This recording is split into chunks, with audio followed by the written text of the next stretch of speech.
First হয়েছে এবছর Raiganj Coronation High স্কুলের ছাত্র Adhrito Sarkar. Raiganj Coronation High School first rank Adhrito সরকার।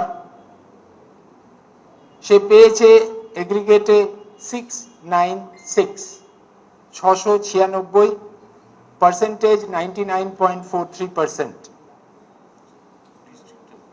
ডিস্ট্রিক্ট হচ্ছে উত্তর দিনাজপুর। সেকেন্ড র্যাঙ্ক মালদা জেলায় দুজন ক্যান্ডিডেট, রামকৃষ্ণ মিশন বিবেকানন্দ বিদ্যা মন্দির মালদা,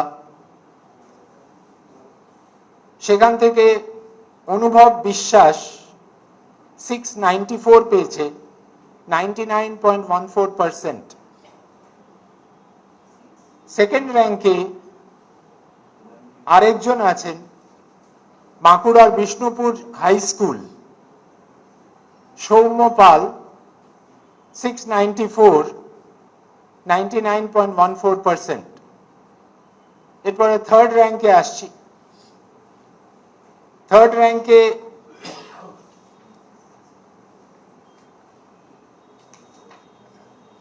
একজনের নামই আছে কতুলপুর সরোজবাসিনী বালিকা বিদ্যালয় বাঁকুড়া, ঈশানী চক্রবর্তী। সে পেয়েছে 693, পার্সেন্টেজ হচ্ছে 99, তার র্যাঙ্ক থার্ড।